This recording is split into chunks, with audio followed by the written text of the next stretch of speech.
Ladies and gentlemen, good day and welcome to AU Small Finance Bank Q1 FY25 earnings conference call. As a reminder, all participant lines will be in the listen-only mode, and there will be an opportunity for you to ask questions after the presentation concludes.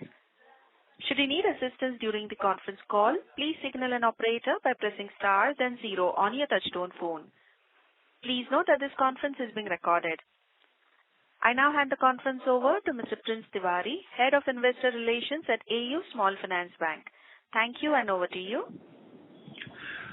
Thank you, Yashashwi, and a very good evening to everyone, and welcome to AU Small Finance Bank's earnings call for the first quarter of FY25. We thank you all for joining the call today evening. The format for today's call will be very similar to last few quarters, where we will have opening remarks from the senior management for the first 20-25 minutes. And I'll follow with a question-answer session of about 35 to 40 minutes. To start the call, we will have our MD and CEO, Mr. Sanjay Agarwal, share his thoughts and strategy on the overall performance of the bank and the outlook for the remainder of the year. He'll be followed by our Head of Liabilities, Mr. Shurveer Singh Shekhawat, who will share his thoughts on the liability strategy of the bank, given that it is such a topical conversation. Besides them, we also have senior members of the management team on the call today to answer any questions that any one of you may have. For the benefit of everyone, and so that we can take everyone's question, we would humbly request everyone to keep the number of questions per participant restricted to 2 and join back in the queue in case of any further questions. In case your questions are related to data keeping, you can always reach out to the IR team anytime post the call to have the data clarified.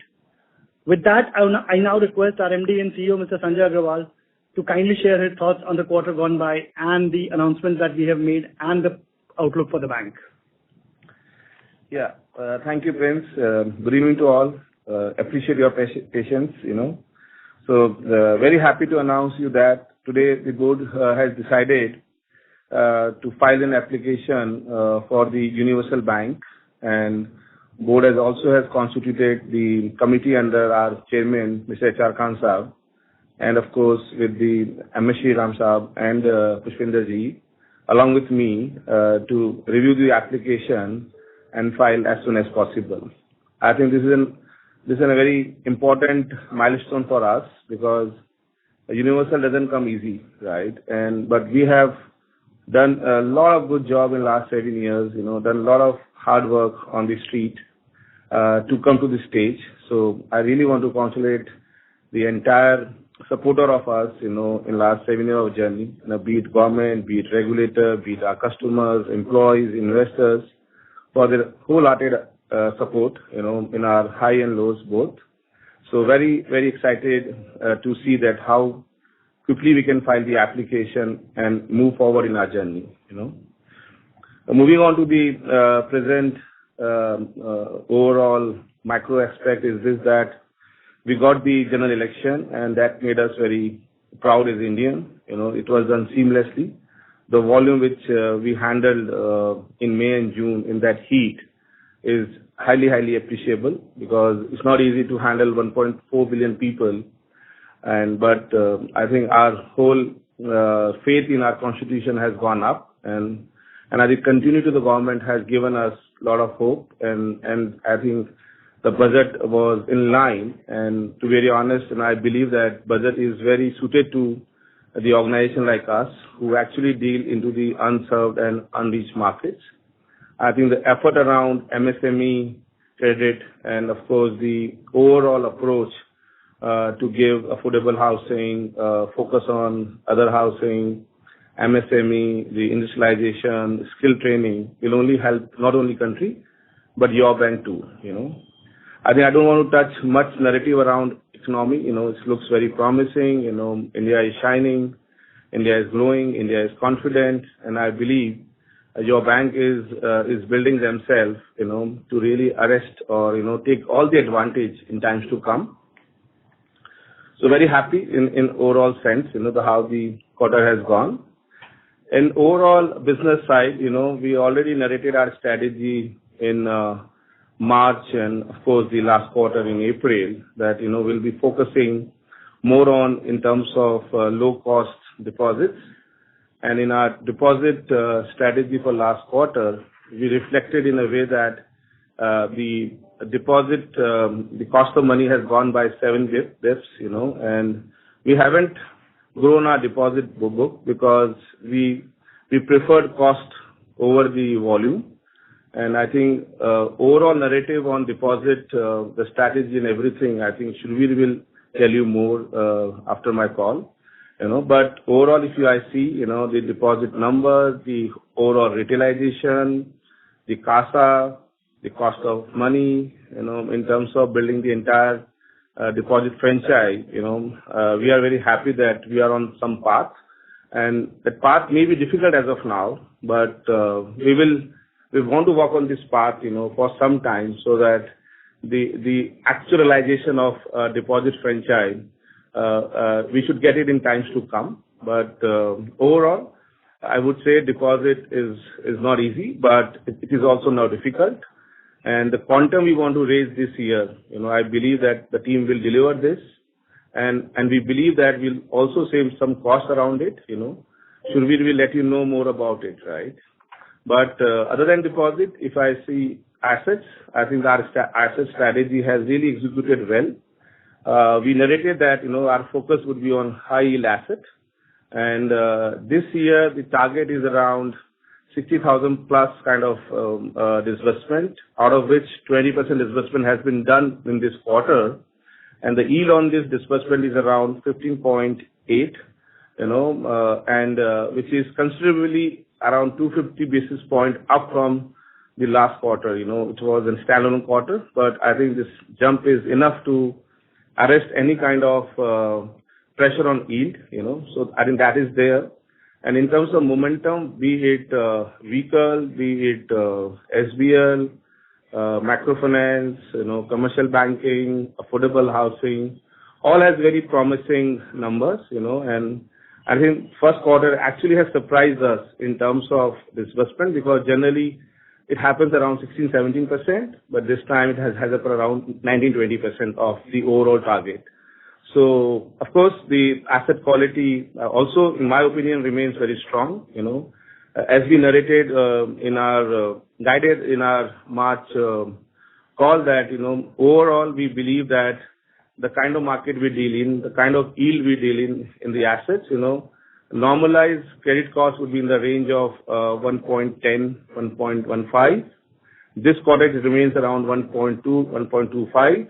And it's the first quarter. It will remain like this, but overall on a yearly basis, I believe it will be under the guided range, So I think perfect on the asset side. Other than that, be it our technology, be it our people strategy, all remain very strong.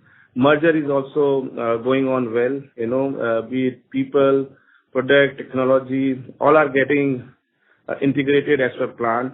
So I would say the first quarter has given us a lot of hope that we are on right track, and now by getting the permission to file an application, it will give us a next hope, and I believe that overall, the performance, other than, maybe here and there, one or two things, we remain very solid. And I hope that, the Indian economy, the Indian environment, and this platform, will empower us more and more in times to come. So happy to be in space, to be very honest. And I think team has done a lot of good thing in last maybe now 4-5 months to come back, and so my focus area would be more around branch banking, where the heavy lifting is done for the deposit franchise or deposit built up. I really want to show our credit card business because it has its own challenges last year, but we are in decent shape. So that is one thing which I want to really focus on. And of course, the microfinance business, because there is a little bit, initial, I would say feedback that market is heated up, and we have to take some corrective actions. But as I narrated earlier that our microfinance business won't be more than 10% of our overall book. We will create an extra provision of around 3%, which we have done in this quarter balance sheet. So So in that sense, very well done. So very happy and, thank you so much and happy to answer your any questions, and should we to take from here and have some detail around branch banking or a deposit franchise. Thank you so much. Yes. Shurveer from Bombay office would like to share his thoughts. Thank you, sir. Good afternoon, everyone. My name is Shurveer Singh Shekhawat. In the last quarter, I was entrusted with the responsibility of heading the liabilities business for the bank. I am thankful to the management and the bank for their trust. I joined AU as part of the bank project team in 2016, and since then, I have handled various roles, from heading liabilities product to building video banking and taking care of marketing and communications. Over the past 12 months, I was heading Swadesh banking, government business, wholesale liabilities, and cooperative bank business for AU. I take this opportunity to share insights and our views on deposits, one of the most discussed business segments in recent times. Reflecting on the last quarter, as shared by Sir, we maintained our liabilities book near to March 24 levels. Our overall deposit book stands at rupees 97,290 crores as of June 30th. Our CASA deposits grew to rupees 32,034 crores, a 1.8 increase over pro forma merged CASA as on 31st March 24. Keeping deposits growth muted was a calibrated move to use excess liquidity from the year-end deposits to optimize our cost of funds, visible in the improvement in our CASA ratio and reduction of cost of funds from 7.10% to 7.03%.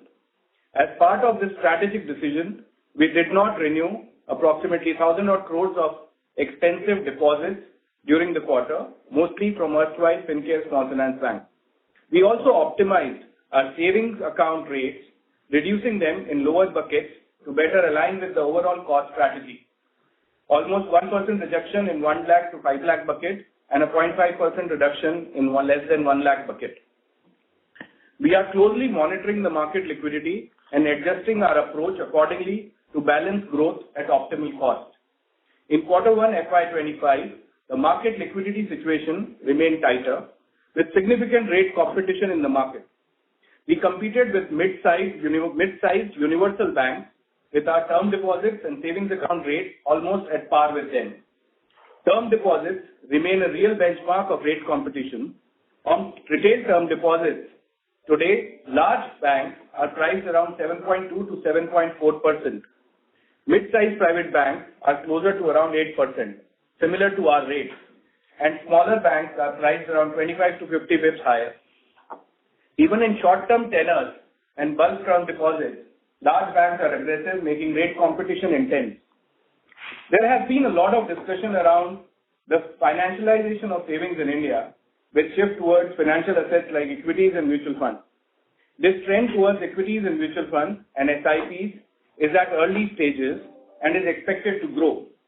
However, in our experience, the current account, market size and opportunity, which is one of the most important segments of deposit growth in terms of cost, will continue to grow with sustained GDP growth and business activity led by micro SMEs and SMEs, and specifically the government focus in the recent budget seems to be more focused around this segment. The granular savings account is the core foundation of digital payment ecosystem for day-to-day use by individuals. Its market size and opportunity shall continue to grow with growth in income-generating population and penetration of digital payments. The entire concern or the discussion has been around the impacted segment, which is the investable surplus, whether in terms of term deposits or the high-yield savings. Though, given the geographic and economic divergence in our country, in my personal view, the impact shall become significant only in next 5 to 10 years. However, we are working on a comprehensive strategy for the capital market segment to capitalize on this changing trend and opportunity. Having said that, at AU, we have substantial room to grow our deposits within existing markets as our penetration remains small at approximately 0.5% of the overall deposit market in India. We have around 717 liability branches with 2,414 touch points. Given our wide yet limited distribution with competitors, there is a significant potential for growth and increase in our distribution. To tap into this opportunity, we already have well-seasoned, dedicated teams for raising deposits like branch banking, government banking team, cooperative bank team, wholesale deposit team, task team, NR team, and corporate salary team. We have recently restructured the corporate salary team to target deposits from stable, salaried customer segment. Overall, we remain confident to grow our deposits by 25% this year, but we will continue to revisit our deposit strategy quarterly based on market liquidity conditions and the rate of interest dynamics. In our endeavor to build the granular retail deposit franchise, we continue to work on our key execution pillars from a strategy perspective. A, comprehensive and superior product suite with improved service quality. This is what AU has always been known for. Easy banking, top-notch digital solutions like AU 0101 and video banking. Segmented acquisition focus on affluent and mass affluent customers via focus on Ivy, Royale, and Platinum products. One of the special focus which we guided earlier in our Investor Day also was to improve current account as a percentage of overall deposits. This, from a strategy side, we are focusing by 4 important levers. First, segmented propositions on retailers, traders, gyms, saloons, and various segments which operate in the industry. Leveraging the AD1 products to penetrate an EXIM opportunity. One of the important levers in this strategy of increasing current account penetration is the leverage of our business banking customers, as well as the business banking or the commercial banking team on ground. All business banking customers are driven for primary banking across current account, savings account, CMS, and trade products. We currently have around 65% penetration of current accounts in our commercial banking segment. This is where a larger focus has been built into the execution side. And most important of the strategy items to leverage the entire cost benefit is by improving the cross-sell and product penetration using wealth, credit cards, QR, and various consumer asset products the bank has built over the period of last 7 years. As part of the FinCare integration, 136 Samriddhi branches have been fully integrated into the AU's liability franchise. These branches now offer the complete suite of AU's liability products, services, and solutions. All new customers being acquired in these branches are on AU's products and services, and existing customers will be migrated by end of this year.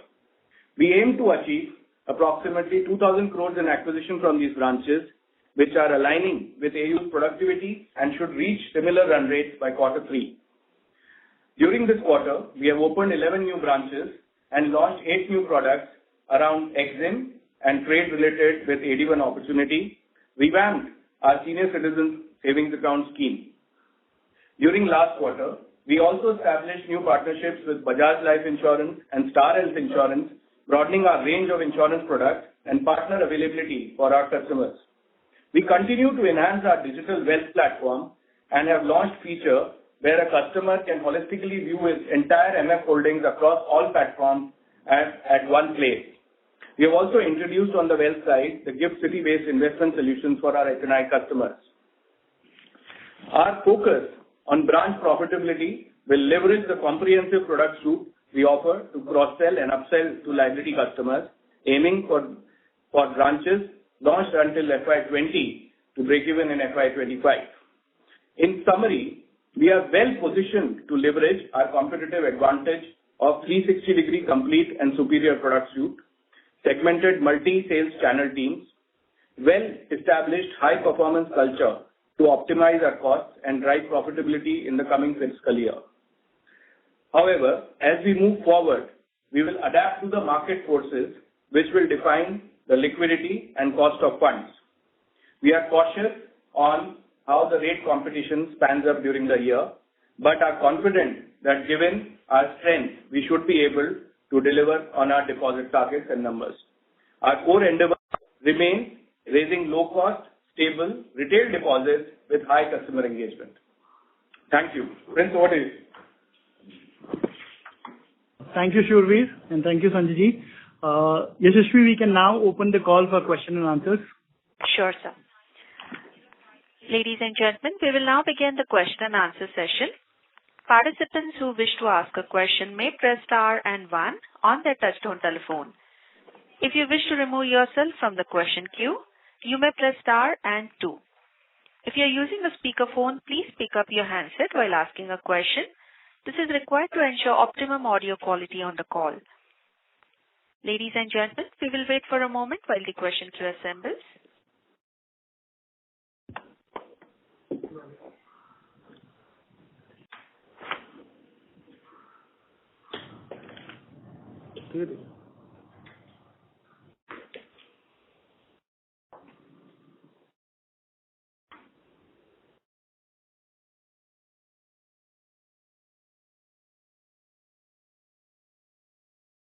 We have our first question from the line of Kunal Shah from Citigroup.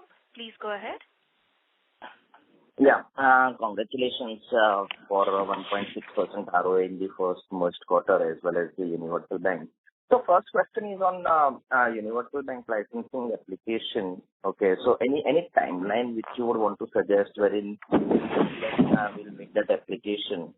Okay, and secondly, maybe any kind of calibration on the balance sheet or regulatory requirement which we can expect that bank will start building up, okay, through this entire application process, so that maybe from RBI side also it is more comfortable in terms of getting transition to universal license. Yeah.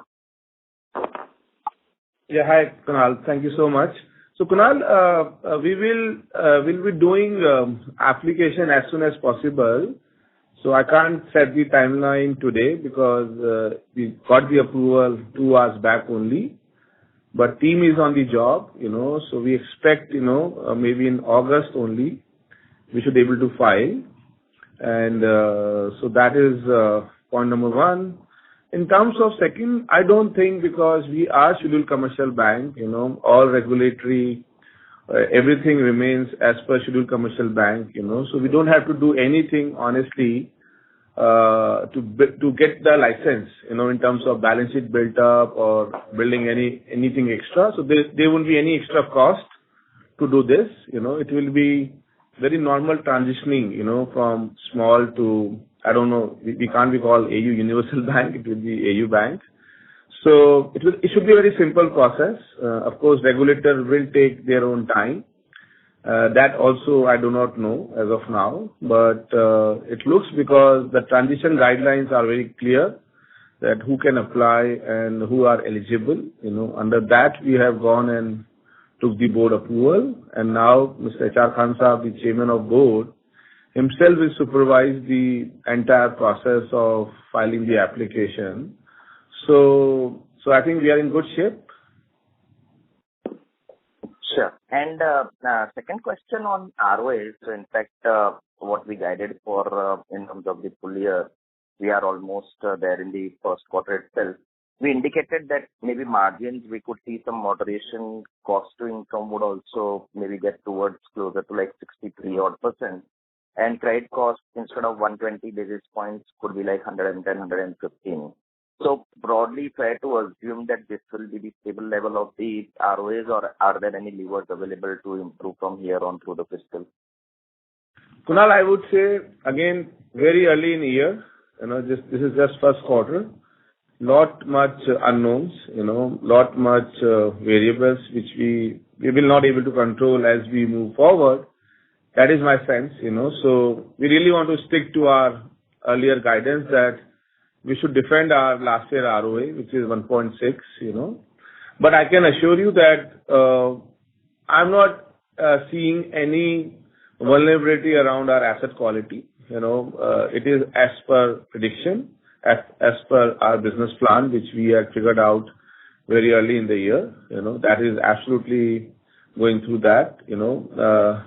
We are able to redeem our high cost deposit, and that is why our deposit has not grown, but we have able to manage cost in this quarter. But I don't think that we can be on that path for long. We need to raise money also. The money is coming at cost.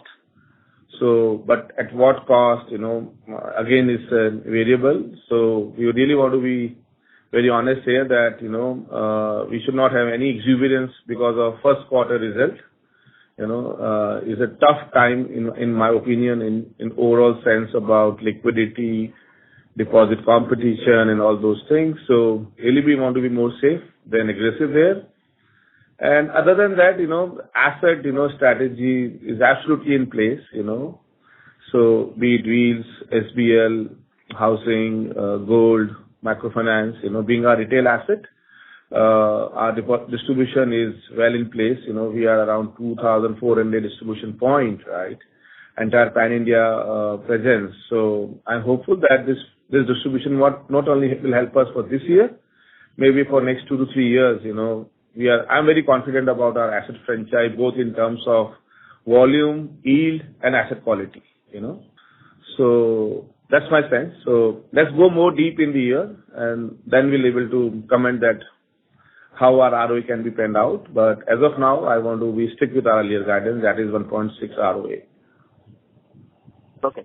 Thank you, and all the best. Yeah. Thanks, Kunal. Thank you. We have our next question from the line of Renish from ICICI. Please go ahead. Hi, sir. Congrats on the good numbers, here. So just 2 questions. One, again, on the, let's say, the asset growth, which will be linked to the deposit growth, right? So we are expecting 25% growth in FY25, wherein first quarter, sequentially flat, which means we have a steep task of growing the deposit base by almost 8% sequentially for the rest of the 3 quarters. And when we look at the cut in the SAR rates, of course, it must have been recalibrated internally.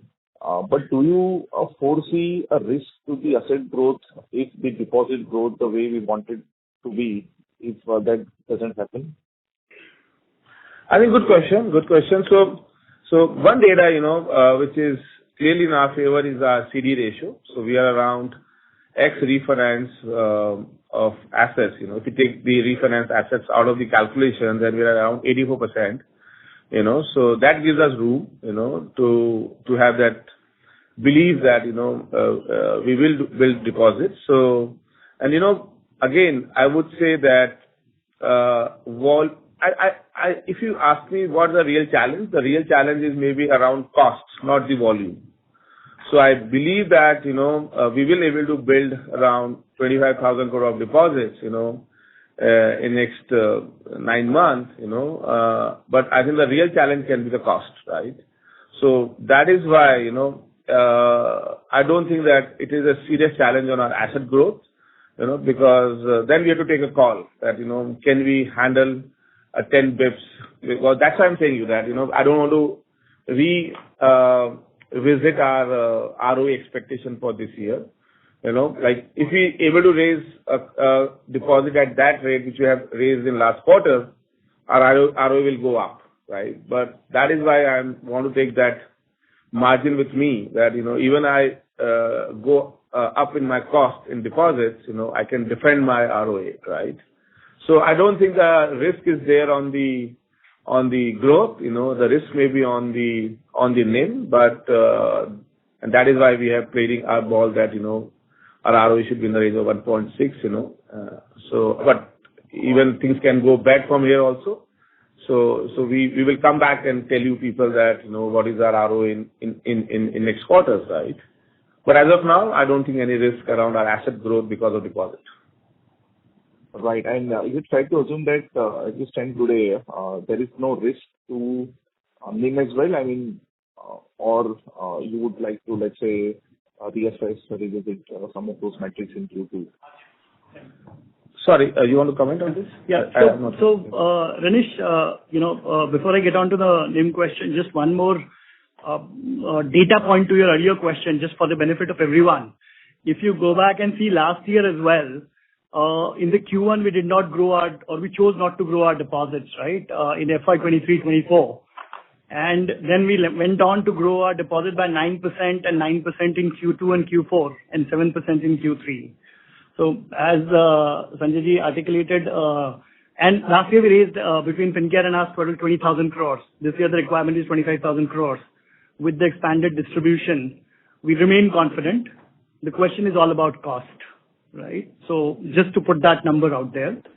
Now, as far as the margins are concerned, again, we saw some expansion this particular quarter because of the overall enhancement in the yields, AUM yield expansion as well as the merger benefits coming in. But we have also guided, and the cost of fund that we saved, right? But we have also articulated that, or what we are just talking about, that as the year progresses, we will need to raise deposits, and to that extent, we will have to let go some of the cost on the incremental fund side. So we'll have to see. I think for now, our guidance remains that our margins, full year margins for this financial year will be in the corridor of last year's, which was about 5.5. So maybe add about 10-15 basis points on that, but allow us to come back on that. I think anything around about 5 point, I'll be happy with anything between 5.7 to 5.8. Got it. So I think that's a fair reply, Prince. I think that's it. Secondly, again, when we sort of look at the MFI book, right, though for us, the portion is small. But if we go by a narrative, let's say, most of the guys are hinting towards some of the pain in some of the states. So at this point in time, whatever provisioning pool we have on the MFI book, though we have a target to reach to 3%. So where do we stand today in terms of that 3%? Though we note that we have provided 17 crore, but if you could just give us the percentage, the total provision on MFI book currently, and according to you, the 3% is the proper pool, or you want to increase given the current situation? So Renish, maybe I'll start and Rajiv ji will just complement, from a microfinance perspective. But if you look at our, overall narrative that we had said, that we will, given the cyclical nature of the entire business on the microfinance side, we want to do we articulated two very clear guardrails in terms of securing the overall profitability and balance sheet. One was that keeping this overall size of microfinance business at about 10% of the overall AUM or the loan portfolio. Today it is about 8%, right? And the second one was that we will have a credit cost of 3% annualized beginning first, and we have started that process now, right? We have taken it, we haven't waited for the year, but we have started doing it from the first quarter itself.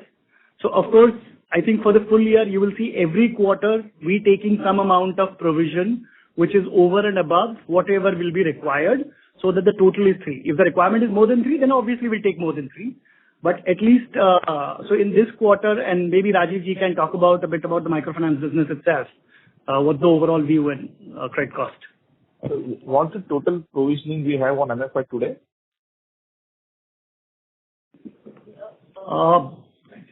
93% to cover the GNPA. But give us a minute. I'll give you the exact amount. Just give me a minute. Okay. Good evening, Renish. This is Rajiv Yadav. So you are right that this quarter, what we have seen in the industry is a cyclical trend which normally happens in this quarter. But we have seen, collection efficiencies being a notch lower than earlier. Broadly the reasons have been, stated by quite a few players. The heat wave has caused some impact. There has been obviously election disturbance. And also clearly there is an element of over leverage which has increased for the customers. But I will add to some of the points on the guardrails which Prince talked about, the two guardrails that we have sort of incorporated as part of the AU merger. But fundamentally, Fincare MFI business was built around its own risk guardrails, which were besides the operating, the quality and all the operating work that we do. But the guardrails that we had was that none of our states is greater than 12.5% exposure. Our top 3 states are about 34-35% exposure. We operate in about more than 300 plus districts, and except for one district, there is no other district which is greater than 2% exposure. And we have one of the lowest exposures per customers in the industry. That's about 27,000 rupees. Our average ticket sizes have been very conservative always in the past.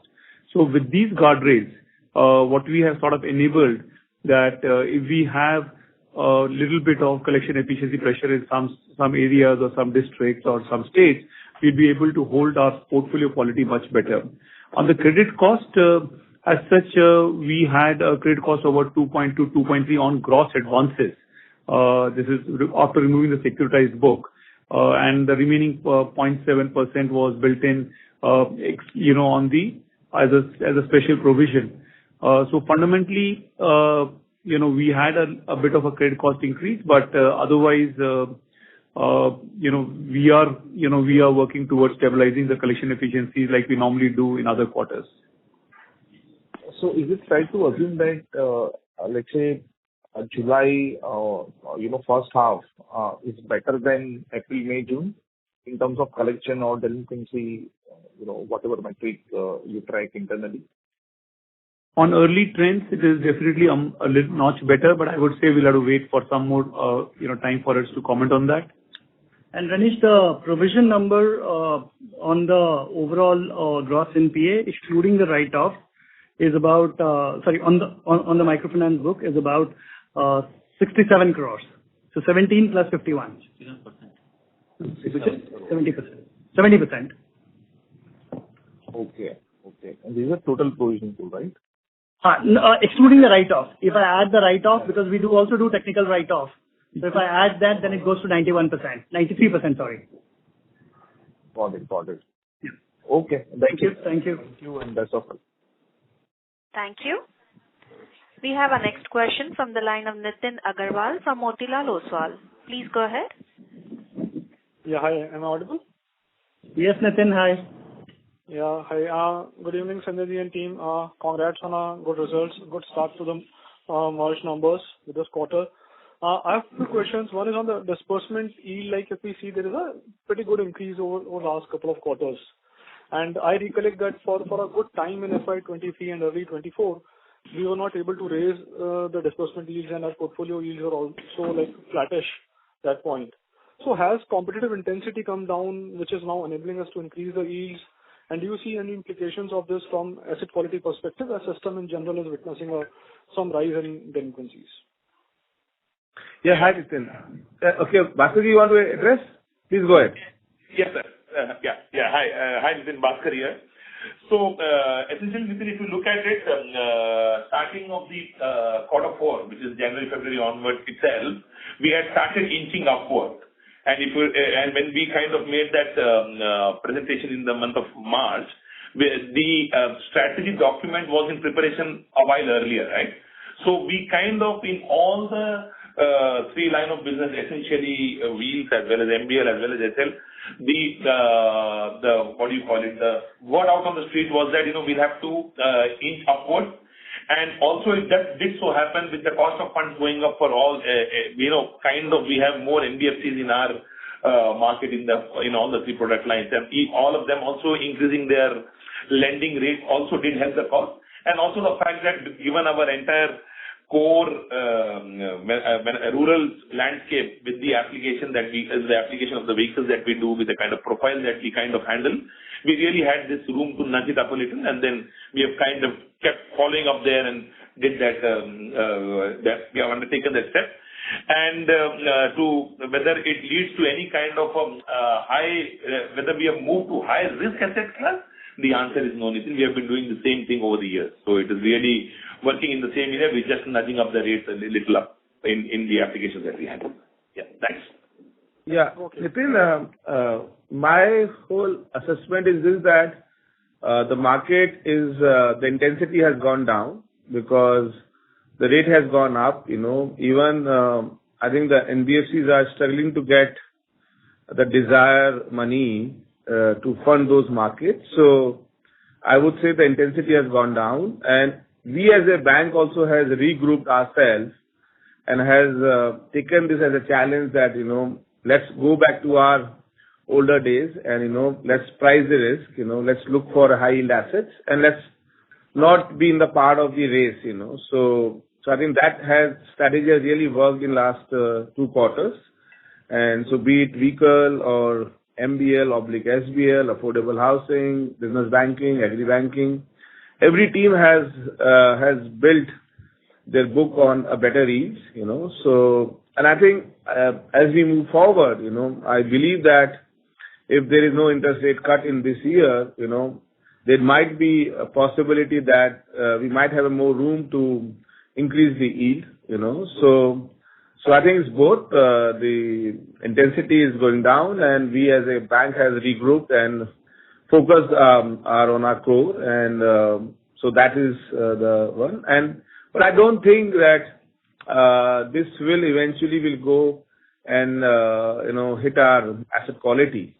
So largely, if your book is north of 15% on a gross basis on an advances, you should expect that book at this level would give you around 1.10 kind of NPLs, the credit cost.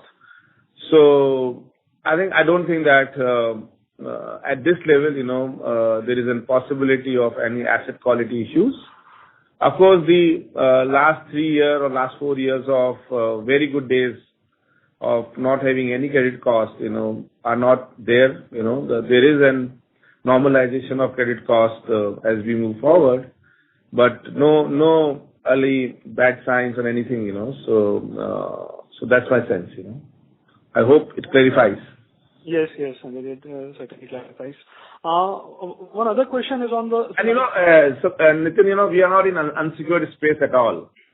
So we are into a secure lending, still our 95% books, of course, I'm not, sorry, if you count microfinance, then 85%, right? The book is in secured, right? So whether it's MBL, wheel, or housing, or gold, wherever we are lending, on a higher rate, is backed by security. Right. Got it. And the other question is on the slide 28, in respect to the portfolio yield. So two specific segments, credit cards, there is a sharp increase in yield this quarter on a growing base. And gold loans, like pretty big gap between how AU Bank used to operate and the yield it used to make, and versus what it is now. So what will be the strategy on the gold loan in terms of yields and the growth now? And on credit card, has the revolve rate increased to drive this kind of yield increase? So what has essentially driven this? So I'll tell you about gold first, Nitin, and then Mayank will comment on the gold, on the credit card. So gold, Rajiv is on the call. You can ask the question to him also. So gold, we have moved on to the FinCare strategy because FinCare has built it very nicely over the year. We haven't done that good in that sense. We were not focusing on gold. So our entire gold team has been shifted to the FinCare unit under the leadership of Rajiv. And FinCare was building that book around north of 16%, and with a lot of focus on technology, the way they were handling it books. So I think the strategy remains same. We really want to build more gold, in the sense because we have now South also in our whole distribution gambit. So I'll let Rajiv speak about our strategy of gold, and then of course, Mayank can tell you about credit card. Hi, Nitin. Basically, our gold book was, Sanjay explained it quite clearly, was about at 16.2 to 16.4% rate. And we had a much larger book in this asset class, and therefore, the strategy is to gradually introduce our fully automated loan onboarding system, and which has all the controls built in, which is required for this asset class. So gradually roll this out to all the branches, which are about 400 branches of AU, where gold was being done. And by introduction of this technology, the new sourcing would gradually migrate to the product definitions of what FinCare was doing. So gradually we should see some improvement on the other side, and hopefully we should be able to do more business given the addition of the distribution network of 400 branches to our network, which was about 550 on the FinCare side. Thank you. So hi, Nitin. Nitin, on the credit card side, mainly the yields are increased due to increase in our term book. So our term book really grown well in this quarter, and which is now at 19.7% of our ENR, which was earlier just at 17.8 in the last quarter. So that has given us good amount of yield increase. The revolve rates, as you asked, revolve rates have not increased. They are pretty much stable from last 3 quarters. Oh, okay. Sure, man. Thanks, Sanjay and everyone. Thanks so much for all the best. Thanks, Nitin. Thank you. Thank you. Thank you. We have our next question from the line of Prakhar Agarwal from Elara Capital. Please go ahead. Hi, thanks for the opportunity. Just quickly. Mr. Agarwal, can you use your handset? Your voice is not very clear. Is it audible now? Yeah, hi, Prakhar. You need to come a bit closer to the mic. Am I clear now? Absolutely. Yeah. Just quickly, 2-3 questions. So there's a lot of talks about CD ratios around the industry. In your mind, when you have a discussion with the regulator, do you look at CD ratios adjusting for refinancing as you highlighted, or is just the outside CD ratio that is getting calculated in your discussion with regulator? So, Prakhar, regulator has the specified CD ratio definition, but we as a bank always want to be very prudent on that side that refinance assets which are financed by refinance book, which is around NHB, NABARD, Mudra, should not be there. So that, because sometimes regulator only say to you that you need to understand what is credit, what is CD ratio, which makes you comfortable, right? Because it's not about that they want to hand over for everything. It's our duty also as a banker to make a bank very sound and sustainable, right? In that sense, I believe that assets which are refinanced because of all those institutions from that money, isn't very safe zone. Other than that, assets are built from the deposit side. So for me, that is the real CD ratio, and that is why I commented that we are at 84%. And largely RBI is also looking around 80-85% kind of CD ratio. So we are comfortably placed as of now. Got it. Second, you had spoken about funding cost and there's been decline on a sequential basis. Can you also elaborate about the cost of deposit, how that has behaved over the quarter? Sorry, should we have the data or you guys? Sir, I have. I'll answer that. So, hi. So if you see that, like we have mentioned, it was 7.10 from the transition has moved from 7.10 to 7.03. However, if you want to understand the savings account and, term deposit differentiation, on a book level, at a merged entity level, our savings account cost of fund ranges between 5.5, around 5.58, 5.59. This from a March term was around 5.8, but the reduction is because, like I mentioned, we dropped our savings account rate in lower buckets and calibrated that for optimization. From a term deposit side, there is around 10 bps increase in the overall at book level from 7.83 on standalone basis, so it is to 7.92. But that is also to do because of the incoming FinCare deposit book overall. I hope I have answered your question. Yeah, got it.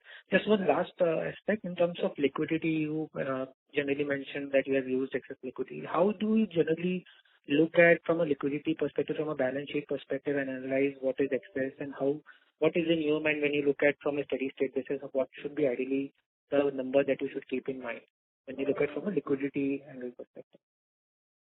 So I think LCR, right? So the LCR, we are around 115, 120%, right?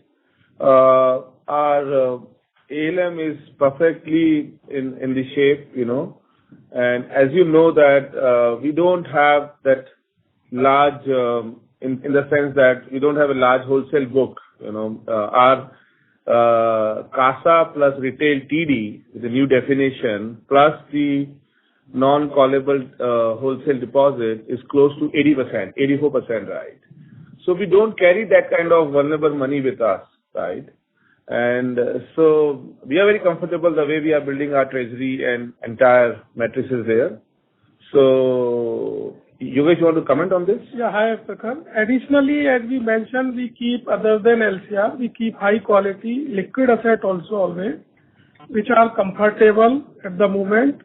because as we commented in Q4, we got a growth of 9% in our deposit, and that is why we had excess liquidity, which we utilized in this quarter. And now we are comfortable in terms of our LCR, and also we are carrying some non-SLR money, where we are not giving any carrying cost. Just one more question, I'll come back in the queue. Thanks, brother. Thank you. Thank you. We have our next question from the line of Rohan Mandora from Equirus Securities. Please go ahead. Thanks for the opportunity. So just want to understand, in case the universal license. Mr. Mandora, please go ahead. Sure. So, sir, hypothetically, if you were to get the universal banking license in next 6 to 9 months, just want to understand from the bank's perspective, how would we look at the asset strategy? Would we be looking to add new products here? Would corporate banking would be a focus? Because right now when we are talking about focusing on higher yielding assets, so just trying to understand, as a universal banking, what changes with the current nature of the bank? And how will we look to differentiate against frontline banks once we become a universal bank? Okay.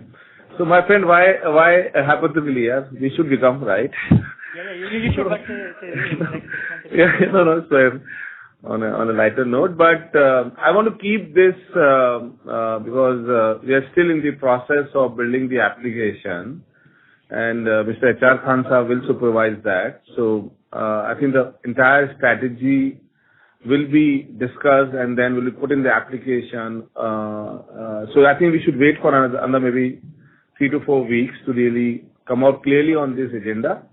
But as a practitioner, as a CEO of a bank, I believe that there will be not much change in our banking strategy. The way we have built ourselves in the last 7-8 years, it's quite evident that is a place of opportunity, right? And we have executed well. The only challenge being a SFB is that people generally have less trust on this platform, So we really want to take that away in our whole process of building universal aspect, right? So, but I think the way we have built ourselves over the years in terms of our execution on asset side, we should remain there. We feel comfortable there. We believe that is our I would say our expertise area, right? And we want to remain there as much as possible. But I think the larger call will be taken by the board and of course that committee which we have constituted, So once we do that, we'll come and tell you people. Sure. And just secondly, just on the slippages and the provision which have happened in the P&L, if you would share the split, how was slippages across segments and the provisions, NPA and the non-NPA provisions? So overall, I think Rohan, Prince here. Overall, we had guided for a credit cost of about 1.1%, and the total provisioning is about 319 crores. So if you and we had a 36 crore bad debt recovery. So if you net that off, then our total credit cost is about 281 odd crores, 283 odd crores, which basically translates to about 1.28 kind of annualized credit cost. So that's the broad number. I think it was a quarter where generally Q1 quarter, we all know that. If you go back last year, probably something similar you would see. And this quarter was further impacted by the elections, as the general commentary you would have heard from everyone by now, that there was a disruption or there was some amount of discontinuity because of the elections, because of the heat wave. So I don't think there is any particular asset class that we want to call out. It remains within the range, right? 2.5% kind of slippages is something that we operate in, given the kind of assets that we have. If you go back last year as well, same quarter, you'd find similar number adjusted for the MFI business, right? So, yeah. Sure, sir. Thanks. Thank you. We have our next question from the line of Pritesh Bam from DAM Capital. Please go ahead. Yeah, hi, good evening. So just to extend the last question on in terms of strategy once you become a universal bank. So on the distribution side, now we are present almost pan-India. So once you become a universal bank, what will be the strategy in terms of your distribution? So now, earlier it was more contiguous, it was more into top 50 deposit centers. Now, how do you look for the distribution side? Okay. Sitesh, again, I want to be honest here that we should wait for another maybe 3 to 4 weeks to have a clear-cut strategy on it. But I strongly believe that we have around 2,400 touch points in around 1,400 plus locations. We haven't covered every location for our deposit built up. So our idea would be that our first, as SFB also, to be very honest, our strategy should be there that we should go to the places where the large money is based, right? And there, when we go there, build our franchise, it's easy to have some market share from those markets, right?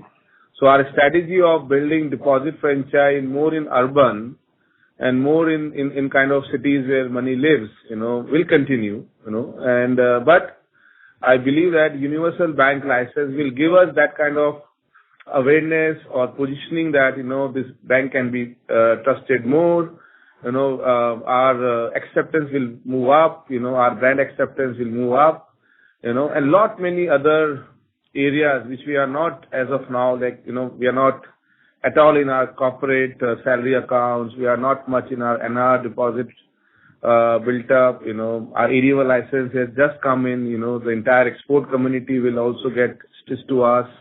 The government banking, the entire acceptance level will go up. So, in my opinion, there will be lot much will be coming to us once we get to that level, right? So it's both, distribution as of now and the brand which we will try to build over the year and which will get pushed because of this license, eventually will help us. And I'm saying that, asset, I don't think that it's a big mystery for us. You have seen us from last so many years that asset-wise we are more confident because in that business we are from last 28 years, right? And we can handle the diversity, the granularity, different aspect of products, and still be in the range of what makes you people comfortable. Sure, got it. Second question was on other OPEX. Basically, this quarter it was almost flattish if you look at quarter-to-quarter basis. What were the levers available for us for that OPEX to be where it is? No, it's very cyclic, yeah. So don't read much into this. Because there is no appraisal cost has little bit appraisal cost has come in. Lot business is just 19-20%, right? So I believe over the year it will be around 61, 62. That's my sense. So 61, 62 is the cost to income, basically. Yes. So you're telling about that only, right? Yeah, cost to 62. Yeah. Yeah. So I was more talking about the other OPEX, which is other OPEX grown by about 2.3%. Yes. So last quarter, if you see, there might have been a one-off on the merger expenses side, especially on the FinCare aspect, right? And our side as well, we had to take some costs. But more importantly, Pritesh, Q1 as overall is sluggish in terms of expenses as well. If you lot of expenses typically come towards the Q4, related to your CSR expenses, related to your marketing expenses. And that's why if you compare Q4 over Q1, then it is looking more flattish. If you compare year on year, you'll see 35% jump. Got it. Correct. Yeah. Last question from my side is on the credit card side. So we've seen some credit cost increase in few quarters back. And now we're seeing a little bit of stress in the unsecured side. Anything you can outline which we have done in this quarter in terms of any credit cost, NPA, although the gross NPA is instant, but anything on the provisioning side which would have contributed a lot? Mike, you want to answer? Yeah. So, Pritesh, we have in the last quarter also we stated that we will calibrate the business, and we have really done calibration in this quarter. we have not issued much cards. It's hardly 75,000 cards we have issued in this quarter. So we have calibrated our entire business rule engine for credit appraisals also. And I think with the new version of our credit engine coming up, this is further strengthening our credit appraisals and optimizing the limits also which we are issuing. And also we have identified a lot of segments which were going bad in the last year, and we have taken a lot of insights from the industry also, where the segments are showing, especially on the high utilization of unsecured limits and exposures. So we have curtailed those segments, and with this, the overall, I would say, the overall segment score has also increased for us. Like if you see super prime scores of 780 plus, our major contribution of sourcing is coming through that segment. Like it has gone above to 44% levels in this quarter. So a lot of good work has been done on the credit underwriting side. We are looking, all our early indicators are also showing stable or reducing trends. Though yes, for the first quarter, normally the collection remains slow. So mainly because of what all is narrated in the call earlier. But other than that, we are not seeing any signs which are giving us more stress to look upon at the moment. Sure. Got it. Thank you so much. Thank you. Thanks, Pratesh. Thank you. Thank you. Next question is from the line of Nidhesh from Investec. Please go ahead. Thanks for the opportunity. Firstly, on the incremental yields, so 15.8% that you reported this quarter, do you think that is a sustainable number going forward? Or you see that because of loan mix changes, etc., in this quarter, this number is slightly on the higher side? So, Nidhesh, I think we did mention in the presentation as well that the endeavor would be to sustain it, right? Of course, it's the first quarter. Going ahead, we'll have some festive seasons and Q4s.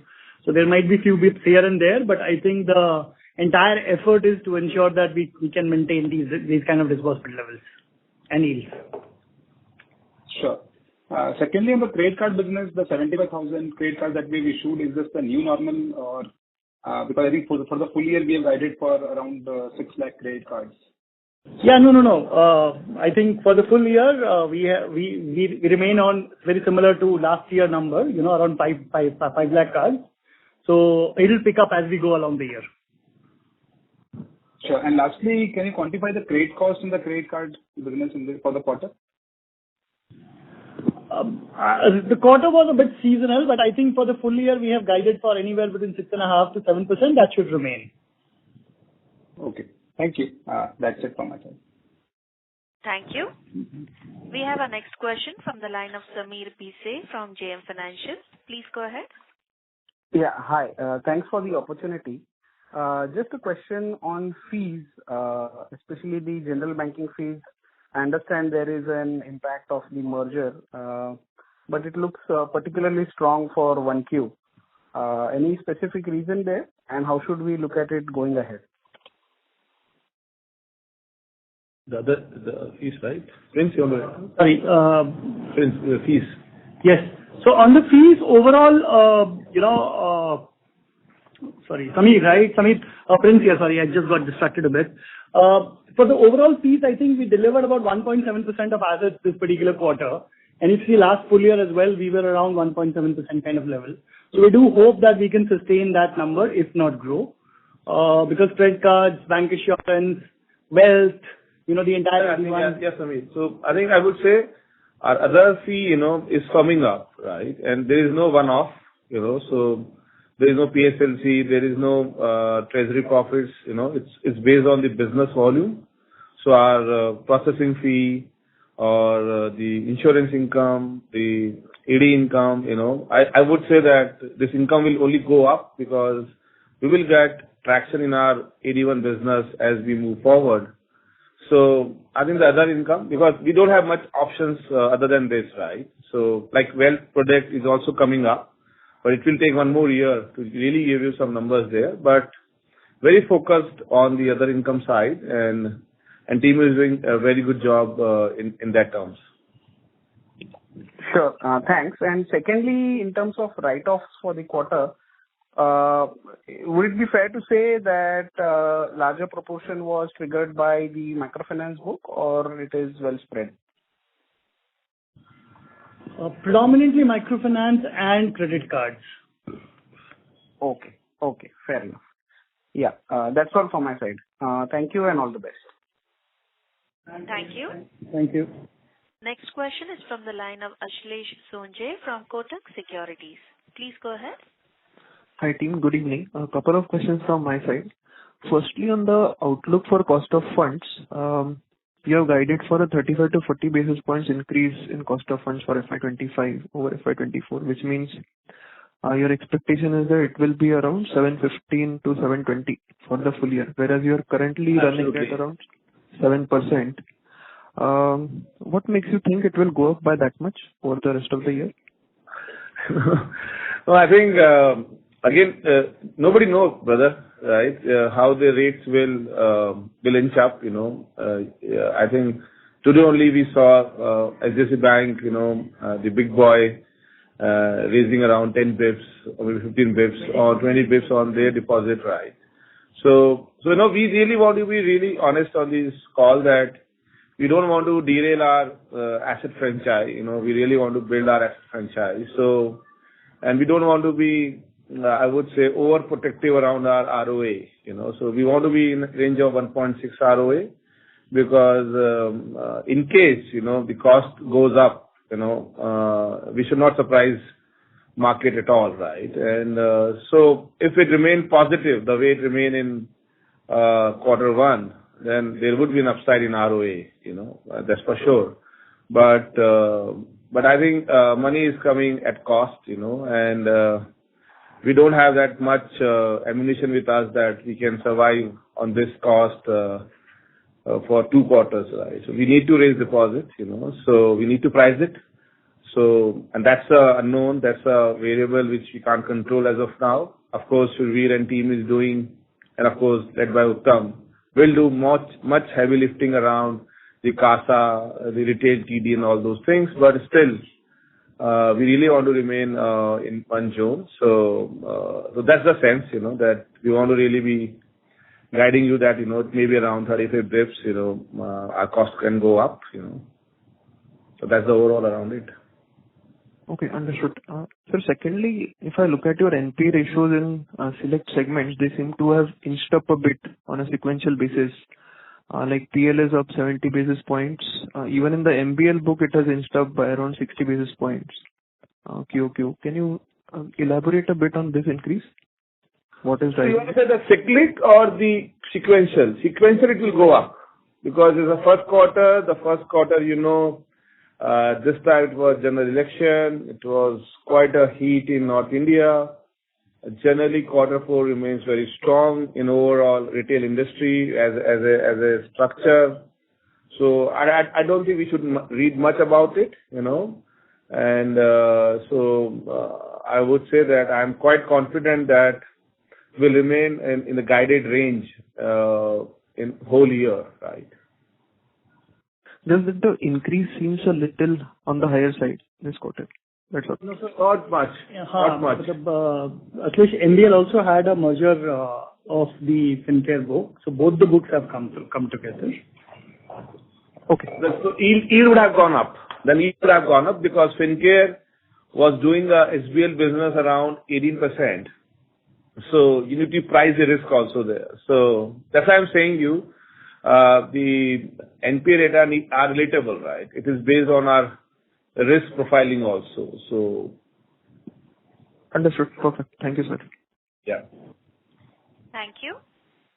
We have our next question from the line of Anand Dama from MK Global. Please go ahead. Thank you for the opportunity. So we can't hear you. Can you use your handset mode, please? Hold on. Is it better now? Yes, please go ahead. Yeah. So first, basically, I think at the beginning of the call, I think you alluded that the margins have actually improved quarter on quarter because of the lower cost of funds. Is it possible for us to tell us, what's the pro forma merged NIM for fourth quarter and how basically, what is the kind of improvement that we have seen during the current quarter? I'm not having that data, sorry. No, I think pro forma merged on the margin will not have. In the P&L side, we haven't really, because there were certain adjustments. So I don't think that'll be right to compare. If you look at our own numbers, we were at 5.15 in the last quarter as the exit. Of course, Fincare was a 10% margin business, and they form about 10% of the book. So they bring in about 1%, close to about 70-80 basis points. So that's the impact that you are seeing. And for the overall cost of funds, we have already articulated, it's a 3 bp reduction on the AUM side. Right. And so secondly, it is good to see that basically you've started again building contingent provision. But a specific PCR has been slipping down now to about 65%. Is it possible that we will inch it up during the year to close to about 70%? While we also continue to build the contingent provisions. And basically whether the credit cost guidance that we have given includes this kind of increase. So, and again, we have a very stringent provisioning policy. For unsecured book, we provide 100% on 180 days. In fact, for credit card, we provide 100% on 120 days itself, right? Even on the secured side, we start off at 25%. At 90 DPD, and then do it 180 DPD, we take 50%. At 270, we do 75, and at 450, we do 100%. So, and historically, you've seen our loss given defaults and, recoveries. So honestly, we are quite comfortable, and with that policy, the end number is a product of that policy. Where exactly is the bucket movement? If it's more early buckets, then probably you'll have a lower PCR, excluding technical write-offs. And if it's the NPAs are more aged, you will see more higher provisions. But I think it's more about the provisioning policy, and we are very comfortable with that right now. But any thought in terms like where do we want to take this contingent provision buffer towards the end of the year? No, so contingency provisions, very clearly we have created for a particular purpose, and that purpose is, as we have articulated earlier as well in the call, as well as on various forums, is for microfinance business. And that's where we are saying that we will take a 3% kind of annual credit cost on the MFI loan portfolio at the AUM level. So any contingency that you'll see us building over the next few quarters will just be a byproduct of that. That where exactly is the MFI portfolio, how much is the credit cost, and the differential will go towards contingency. Okay, but the other assets as well, like particularly cards, the other businesses that we are into, there also we could see higher delinquencies going forward because of the kind of stress that we are seeing in the system.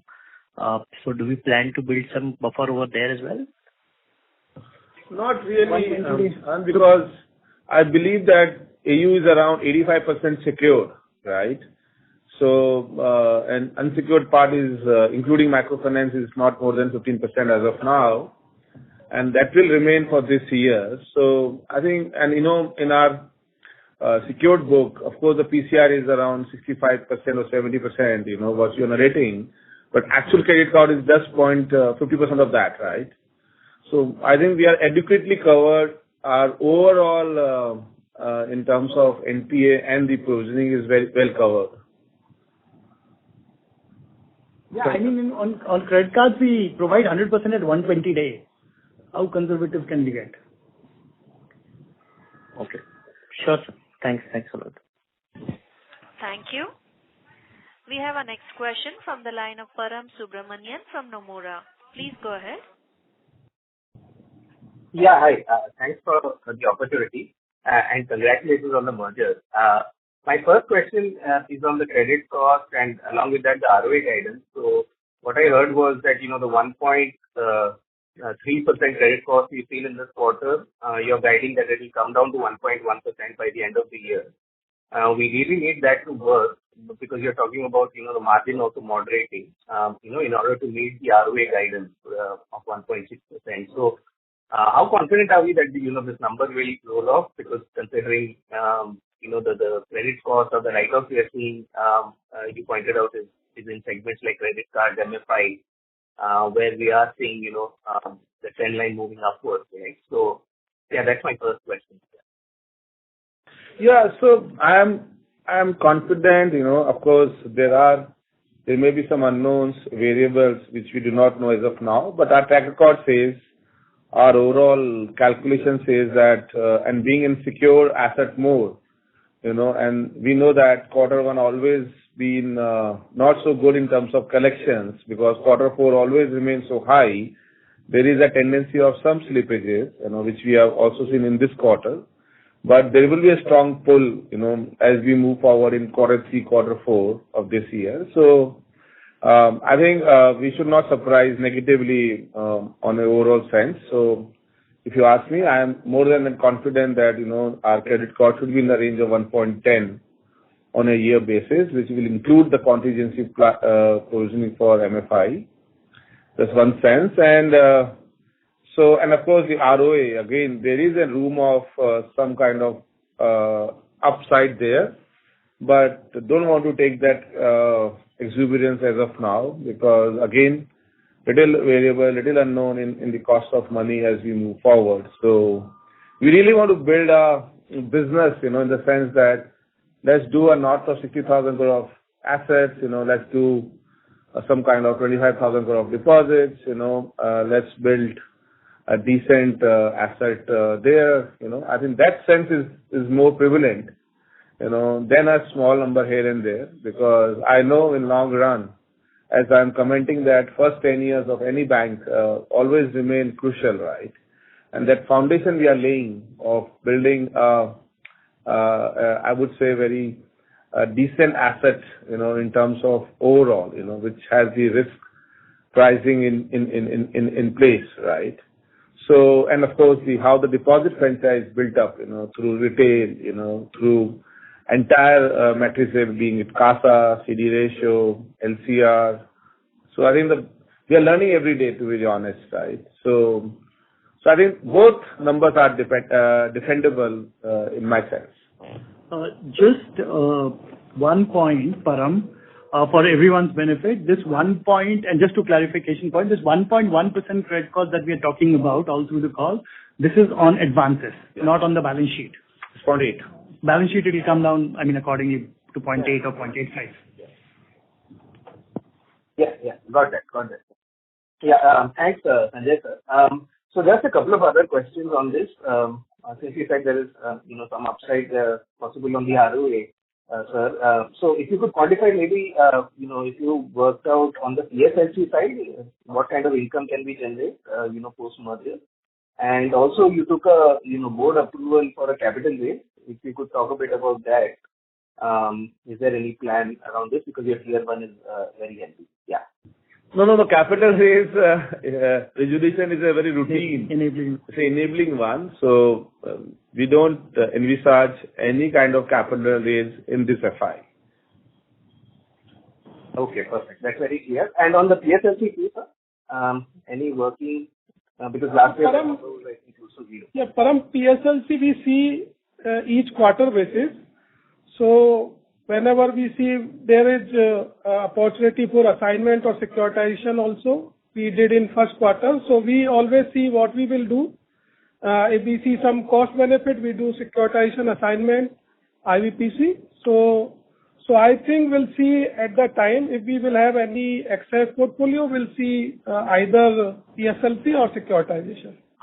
So just to give you clarification here, the only demand for premium is from small marginal farmer, which is around 10% of everybody's PSL requirement, right? And we are also building our books. So the scope of selling SMF book is not there now. The other PSL, other priority sector surplus we have, be it micro, be it general PSL, maybe agree, but demand is not there because now the whole basket has gone up to next level in terms of applicability, right?